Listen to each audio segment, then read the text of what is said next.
It's Friday, so it must be Friday Facebook Live with Tanya and the panel of legal experts. We want to welcome everybody today. We're very excited to get started.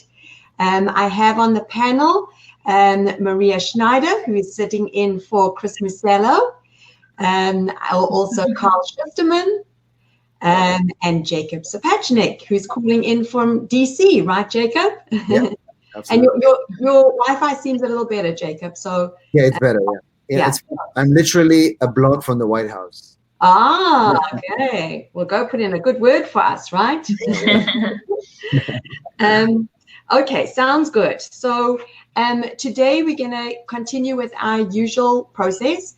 I did get a message from some of the nurses in the forum asking me not to read out the bios. Because we want to make sure that we make as best use of the time as possible with our legal expert team. So I'm going to get straight to it. Before we do that, I just want to thank Louise, Jean, Paul, and the Lafora admin team for giving us this opportunity. For those of you who don't know, we do these question and answer sessions once a month, and we will continue to do this. I think, I'm hoping it's been very helpful for many nurses. Many of you have posted questions into the chat box for this week. So I'll be reading out those questions, and then you are welcome to ask questions into the chat as well. And I'll try to get through as many questions as I can for you. And say hi, by the way, in the chat. Tell us who you are and where you are watching from. So we've got Dennis saying hello, and we've got Louise watching. So please, everybody, say hi, tell us where you're watching from, and let's get started. So first question is the visa bulletin. So we had some movement, which was great, with the visa bulletin. Carl, do you want to maybe talk a little bit about the visa bulletin and your thoughts on where we are right now? Yeah, I think that nurses from the Philippines, are really in good shape. The October bulletin was, in late 2017. Now we're already up in 2018 in just 1 month. So at least to me, that indicates that there's going to be some forward movement in the next few months. The waiting time is now somewhere closer to 1.5 years than 2 years. And I wouldn't be surprised if it went down to around 1 year, something like that. Mm-hmm. So this is the perfect time for to start the green card process, because we're noticing I'm getting more and more calls from healthcare employers to petition for nurses. And then, we know it's a supply and demand thing. So as these employers start applying for more nurses from the Philippines, the waiting times will stop going forward, they'll start going backwards. So if I were trying to get to the US, I would try to find an employer right now to petition for me.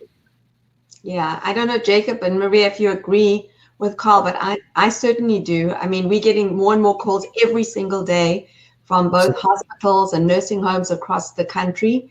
And as the nursing shortage increases, many people are looking at this as another tool in their toolbox, just a way to supplement what they're doing with their recruitment of American nurses. Right. People are essentially now trying to plan what to do in the next year. And I tell them, if you have an employer, it's important to start now. And employers are also a little bit confused. And I tell them that just like Carl said, that I think it's just going to get a little bit better. It's not going to go. It's not going to be longer. It's going to be faster. Right. Yeah, I would agree. And I think the employers, Tanya, you can of course speak more to this, but they're more willing to make the move to hire a foreign nurse if the wait time is shorter. If when retrogression was 7 years, that's just way too far out for an employer to plan. But now that it's only, as Carl said, a year, maybe a little longer, that's pretty easy for an employer to forecast and know they're going to need more nurses and be willing to pursue this, like Jacob said, as another tool in the toolbox. Yeah. And what is interesting is that employers that have been doing this for a long time, they appreciate this more than new HR people that are just kind of starting out. They don't understand that a year and a half is not a long time in this business. Yeah. Mm-hmm.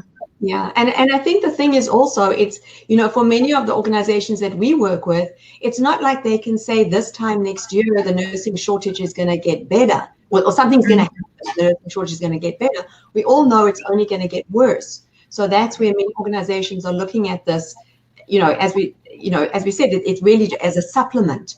A way to just make sure that they have a long-term strategic goal, that they have enough people to look after the aging population in the US, because patient care, of course, is the most important.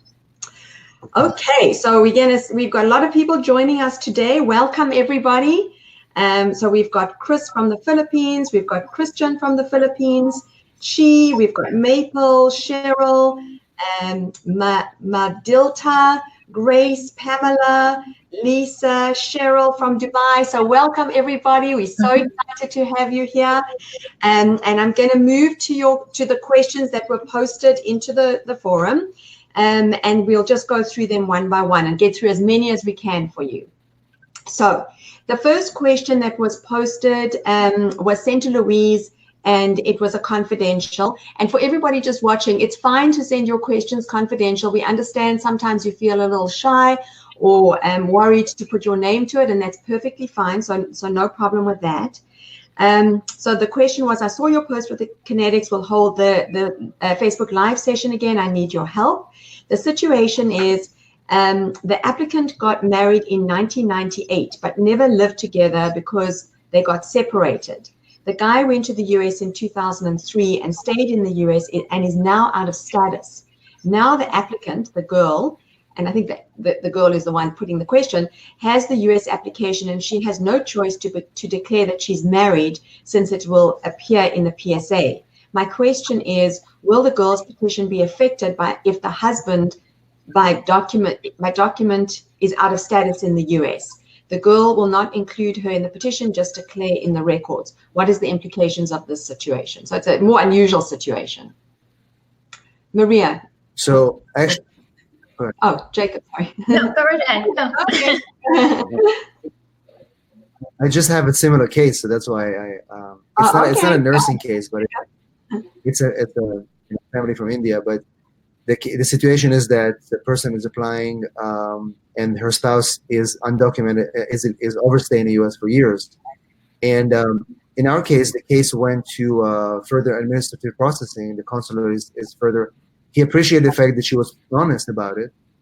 She disclosed the fact that she has a spouse there, and the case is still being reviewed. So they did take this into consideration, but it's not an immediate denial. So that's just kind of how what's happening in practice right now. I don't know if you guys have any other thoughts about that. Yeah, I've never had a case with the specific facts, but I would think that, like Jacob said, they would appreciate the honesty, and it really shouldn't impact the primary applicant if the dependent isn't coming with, because the primary applicant hasn't violated any laws or done anything wrong. In fact, they're doing the right thing by being honest and disclosing the spouse on the forms. Yeah, honesty is always the best policy. Yes. Okay, moving on to the next question. Me and my girlfriend are planning to get married next year. She's a green card holder. Then she'll petition me and apply for the spouse visa. That could take roughly another year. So overall, the time it would take for me to be able to be approved is roughly 2 to 3 years. I am planned to apply in an agency. My dilemma is if it's better to wait for my spouse visa processing, or should I apply to an agency while waiting? Maria. Well, you know, that it's an interesting question. One thing I didn't mention about the visa bulletin is the spouse is a green card holder in this case, right? So the spouse, yes, is a green card holder. Yeah. So when the green card holder applies for their spouse, they're in the family-based 2A category, which traditionally has about an 18 to 24-month backlog. Mm-hmm. But in the last few months, including November, it's current. There's no backlog at all. The only problem is processing times. If somebody marries a spouse and they're legally in the U.S., let's say they're on a student visa or on a work visa or something like that, then they can apply for their green card right now and get a work card, get adjustment of status. But of course, if the person's outside the U.S. and they marry a permanent resident, it's not like there's a backlog. It's just that there's processing time. The spouse has to file a petition for them. It goes to the National Visa Center. Then they get their appointment at the U.S. Embassy abroad, and all that could take, a year or more. So they may want to consider the fact that that 2A category may not stay current very much longer. Mm-hmm. So there's no problem. People always get mixed up, but there's no problem in being sponsored by a relative and by an employer at the same time. Right. And then it becomes like a horse race. Whichever one is faster, that's the one you get a green card with. So just to clarify, so there's no problem to do 2 sponsorship routes at the same time? Or 3. Or 3, yes. Okay. Okay, so that's important to know, because this is a common question that we often get. Mm-hmm. Yeah, people always get confused. They just don't understand that it's possible. There's no conflict at all. So just to sum up on that question, if this particular nurse went the route of the sponsorship through marriage to his green card holder, how long, if it was today, how long would it take? And the next question I've actually got is, if I'm sponsored today, how long would it take? I was born in the Philippines. So we can actually do 2 questions in one. Well, the thing is, see, the visa bulletin, a lot of people look at it and they think it's like a prediction for how long they're going to take to get a green card. Oh, the nurse category is backed up 18 months, so it'll take me 18 months to get a green card. But actually, the visa bulletin is looking back in time, not forward in time. What they're saying is, oh, if you applied 18 months ago from November 2019, you go back 18 months, now you can get your green card interview today in November. It doesn't mean that going forward it's going to be absolutely 18 months. It'll probably be less than that. Now, the 2A category, it's the first time in all the decades I've been practicing that I've ever seen the 2A category be current. Mm-hmm. So I would say probably, if people do not marry their boyfriend or girlfriend who's a green card holder and apply, probably in a year or so, it'll go back to the 18 to 24 months that it's been in the past. So I would not rely on that for, to predict how long the green card's going to take in the future. Yeah, I think, Carl, you made the key point about if the person's in the U.S. here, then they can file the adjustment. That might be the faster route because they could get the work card and the travel card while they're waiting. But if they're outside the U.S., as you said, that's going to not necessarily take longer as far as the processing, but by the time the I-130 is approved, that F2A category may no longer be current, which then would take longer as they're waiting. So I think that's probably the key point there, right? Is if they're in the U.S. or not, what option might be better or faster timing-wise. And I think that's where people get confused all the time. They don't understand that it's important to make the distinction if they're here or abroad. Right. Yeah. So that actually brings me, I'm just looking in my notes. There was another question that we got from a nurse who is in the US on a student visa. So she's on an F1 visa, and she was born in the Philippines, and she was asking, how long will it take to get my EAD card? Because she does not have any previous petitions. Who's sponsoring her? So she's going to a hospital. It looks like she's going to be going to a hospital, and she's currently on her F1 student visa. So right now, yeah. Right now they're taking more than 6 months. More than 6 months. Okay. All right. So there we go. We've answered 3 questions in one. Such an efficient. Okay. Wow. We're getting a lot of comments and questions coming in. So just want to welcome everybody. We've got, let me just see here. We've got, where did we get up to? We've got Raina, we've got Maricor, Petra, Ziza, Ivy, Ruby, Eric, Grace, Dennis. So Dennis has a question. I'm currently working in Libya, and we all know that Libya is one of the countries banned in the US. I'm Filipino birth citizen. would this affect to the issuance of my visa under the EB3? Maria? No, it did not impact because it goes by your country of citizenship, not by your country of residence. Okay. So there you go, Dennis. Answer to your question. Cyrene, hi from the UAE. Ruby from the Philippines. We've got Marion Nell. Hi from London. Been following these videos. Very helpful and inspiring. More power to you, Miss Tanya and the team. Thank you. Marion. So I have a question. Can we do a second job while being under petition of an employer? Does it necessary to be the same nursing field, or can we pick other jobs? Okay, so that's an interesting question. Jacob, do you want to maybe take that one? Can you repeat it again, Tanya? So this is a question from Marion, who said, can she do a second job while being under a petition of an employer? Does it necessarily have to be in the nursing field, or can it be another job? So typically, you're supposed to work where you're petitioned. So you can only have one job. So she cannot work in Starbucks while she has the nursing job legally. I guess that's the question. She can. Yes. Okay. Thank you for that, Jacob. Okay, we've got Jodette who's saying hello to you, Maria, as you heard attorney. Lambert from Germany, Maria from Saudi. Okay, so we have a question from John asking about predictions for the visa bulletin. John, we answered that question in the beginning of the panel, so you might want to watch. And for everybody also, please share this video with your friends and colleagues. We want to make sure that, I know a lot of you have a lot of questions. Make sure to share this with your friends and colleagues so that they can get the answers that they need as well. There's a question from Vincent who's asking, can you share your opinion on the current status of the S386, Carl? Oh boy, well that that could take a long time. Okay, so we need another session. yeah. The S386 is a bill that's pending in the Senate now. They passed a similar bill in the House of Representatives. And what it would do would be to eliminate per country quotas from the employment-based categories.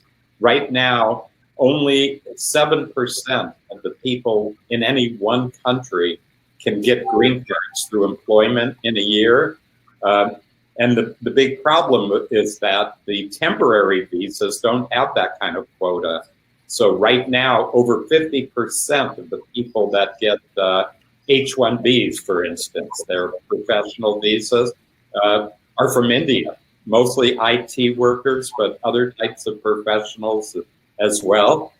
And then because they're in that 7% quota, I would say it would take 30, 40 years for a lot of them to be able to get a green card. I mean, if you look in the November visa bulletin, you'll see most of the Indian employment-based categories were frozen. The only one I think was EB3 moved up one day. I mean, that's nothing. So there's over 500,000 Indians in line for green cards, and it's really not fair. So they've gone to Congress and to the IT companies, and they put a lot of pressure to get rid of these quotas because it's really affecting them adversely. But here's the problem. If they just take that off, all the green cards will go to Indians, or 90% will go to Indians over the next 10 years. And people from the Philippines, people from China, people from other countries will all be waiting over 10 years to get a green card through employment. And guess what? Even people from India, and I have my daughter-in-law's Indian, so my grandkids are 50% Indian. So I feel very strongly that the country quotas should be taken off, but they can't be just taken off without the numbers being increased. So either Congress will have to have more EB numbers, which under this administration, they seem sort of reluctant to increase the numerical caps, or they'll have to do something else. And I'll just give one example. They could get rid of the visa lottery, or they may even get rid of something like the brother-sister category. and give those numbers to the employment-based numbers. But without increasing those numbers, it'll be a disaster. So right now in the Senate, the sponsors of the bill have asked all 100 senators to agree with this and to pass it. They've never had a single hearing on the bill, so the points that I'm raising have never been brought up to most senators. So I've been writing to Dianne Feinstein, and we have a whole group of lawyers who've been writing to their senators and so on, saying, please oppose or amend this bill. Right now, Senator Durbin from Illinois has a hold on it, but they expect that they're going to forget about the unanimous consent resolution and just try to pass it by a majority, which could happen. So if you're in the United States, this is the time to write your senators and tell them, look, you have to have hearings on this. We can't just pass it and nurses won't be able to get in for 10 years. That would be a disaster. Mm-hmm. But I in our monthly newsletter, I regularly write about this. I think Jacob writes about it. And, a lot of attorneys are writing about it. So, be wise to probably subscribe to our free email newsletters so you can keep up with what's going on, because it's an ever-changing picture. Yeah, all we can do is write about it. I mean, hopefully it's going to actually happen, but it's like fiction writing. Yeah.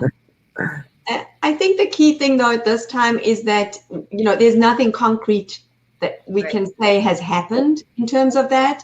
So at this time, we just continue with the visa bulletin, correct? Right. Yeah. That's correct.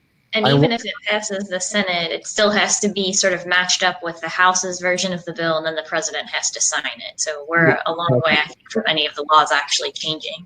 Yeah. And exactly. And I wanted to, kind of emphasize that what Maria just said, that, these are all currently things that are pending, and there's a lot of fraud that is kind of happening. These people are promising things, pay me now, the bill is going to pass. Nothing has passed yet. So, don't pay anybody anything. I heard somebody mention like a waiting list, that you pay something and you're going to be on a waiting list. There's nothing like that. Okay. Once it's passed, you will know. Yeah. Right. And I think that's the importance of doing like these kind of panel forums and Facebook Live sessions, because sometimes when there's change, there's a lot of rumors and misinformation. So it's important for people to get the real facts. So the real facts right now is nothing has changed. So, we just continue as is for now. Okay, so Pamela has a question. If an applicant is a Filipino and the spouse has a different nationality and has a current status in the visa bulletin, can the applicant use the spouse nationality instead? We get this question often, Pamela. Maria, if you want to. Yes. You can use your spouse's nationality. That's something called cross-chargeability. So you can be classified under the spouse's category instead of the Filipino category if that's moving faster. Yeah. And in fact, I was in on the East Coast this week. We were just welcoming in a whole bunch of nurses, and one of the nurses there had come in on her husband's cross-chargeability. So that was her luck. Jennifer's watching. Cheryl, hi Cheryl. Burley, if a nurse is in the US under tourist visa, can it be converted or adjust status as an immigrant, Jacob?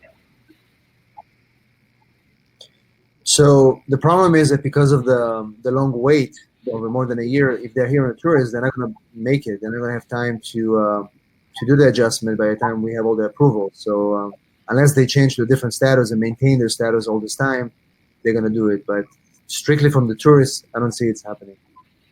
Okay. I'm trying to get in as many questions as we can. I haven't even got to all the initial questions that we had. So, but keep the questions coming. I'll try to get through as many as possible. Okay, so I have another one here posting for a friend who is currently processing her DS-260. Serology found out with reactive anti-HCV, but then confirm negative HCV RNA, undetected PCR. Does this affect her eligibility application in the US? Carl. Frankly, I couldn't hear a lot. I heard a lot of letters being, but I couldn't hear the question. So, Maria, did you get the question or not? Yeah, I think, it would just be a question of if they could pass the medical exam, basically. And that wouldn't be up to the consulate. That would be up to the physician who signs off on the medical exam. So. Yeah. Okay. Thank you for that. Yeah. Okay.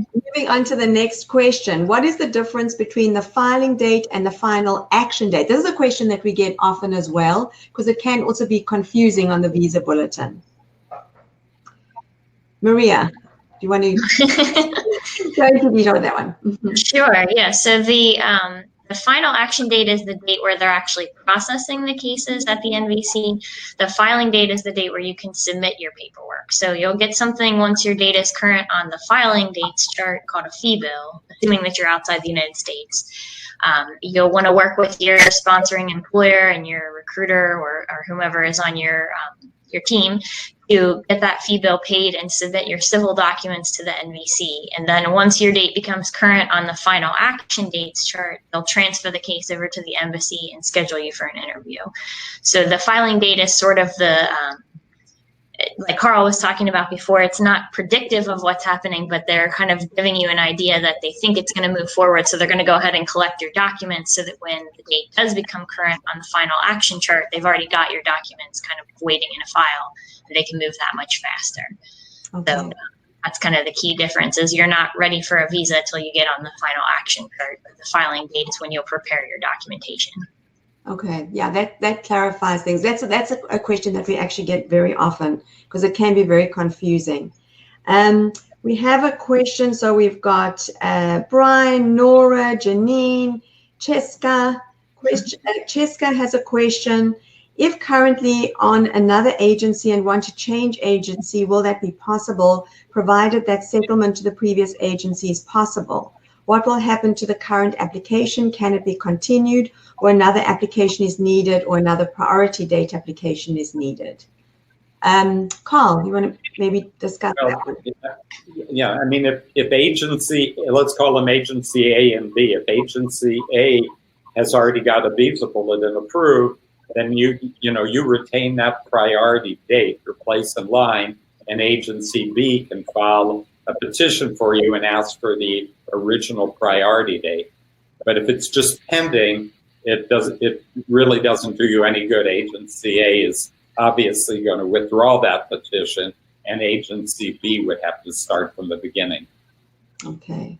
And one thing, Cheska, that I can just add from our side as well, it's very important, and I always say this, to be ethical and to be professional. Mm-hmm. When you are engaging with an agency, there's a lot of work that all agencies have to do in order to get you to the US. And it's a big commitment. You need to take that seriously. Before you sign any contracts, you need to make sure that you ask your questions, and any good reputable agency will give you that opportunity to ask your questions and make sure that you understand everything that's in that contract. It's a big commitment. So if you're going to be changing in this kind of situation, make sure that you do it in the right way. If there is a clause that they have already invested money in you, you need to make sure that you do what you need to do in order to get the release, and to do it in a professional and ethical way. So I think that's always important, just to say. Okay. Oh my goodness, we are like 1 minute to go. I have 500 questions on my desk still. Okay, so last question for today is I wanted to ask to be private since it's a complicated case, which we completely respect, of course. Currently, I'm in the same-sex relationship. Both of us have a US tourist visa and still in the process of finding answers if we can get married in the US, even though we're not a citizen. My agency is willing to sponsor as long as we are legally married. Can you talk about this? Jacob. So the question, so they're able to get married, obviously in the U.S. It's legal. But what does it got to do with the agency, though? If it's they're gonna marry, they're both foreign nationals, correct? Yes, I think the question is, is if they can get married in the US, even though if they're not citizens here. Absolutely, yeah. They can get married in the U.S. Most states will allow that, and it'll be a legal marriage, even as a tourist. Okay, perfect. Right on the dot. It is 8 o'clock Pacific time. Perfect. So, any final comments or thoughts from the panel? I just think that things are hopefully looking better, and people should stay optimistic, and we will stay optimistic too. Okay. I mean, I don't think the waiting times could ever get, well, I mean, better than they're going to get in the next few months. I mean, it's the perfect time to apply. I can tell you, I mean, from the 80s, the 90s, all the way to 2008, we were doing hundreds and hundreds of nurses every year. And in 2008, everything just fell off the wagon because the waiting times got so long, the hospitals didn't want to apply. And it's only been in the last year that it's picking up again. And, nurses who miss this opportunity are missing a great opportunity. Yeah. Yeah, I would agree. I think just like Carl mentioned before, this is a good time to subscribe also to any blogs or newsletters to connect with knowledgeable people like Tanya to make sure that you stay up to date so that when that visa bulletin does move forward, you can take advantage of it and make sure your case gets in for processing. Yeah. I would reiterate what everybody said. I think for many nurses and certainly I know for this panel who are so experienced with nurse recruitment, and for myself as well, I think a lot of us are kind of scarred by what happened with the last retrogression, which lasted for so many years. It's almost like a post-traumatic stress. Anytime something happens, we all just like, oh my gosh, what's happening now? Is it going to be, the same situation happening again? But I think, as the panel have said, we all have to remain optimistic. There is a lot of hope. Just this week, we welcomed a huge batch of nurses that are so excited to be in the US, and there's nothing better than looking into the face of somebody who has been struggling and stressed and had a difficult journey to get here, but then finally arrives here. So there is hope. So don't give up. Make sure that you pass your NCLEX if you haven't done so already. Make sure that you pass your IELTS if you haven't done so already. You're welcome to also join the Kinetics free IELTS support group, where we have free materials for you. I know sometimes nurses are more worried about the IELTS than the NCLEX, but please don't give up hope. There is positive news on the horizon, and as the panel said, no better time. So thank you, everybody. We will be continuing to do these sessions once a month. Thank you again to the Lafora panel, and have a great weekend, everybody. All right. Have a good weekend. Bye-bye. Bye-bye.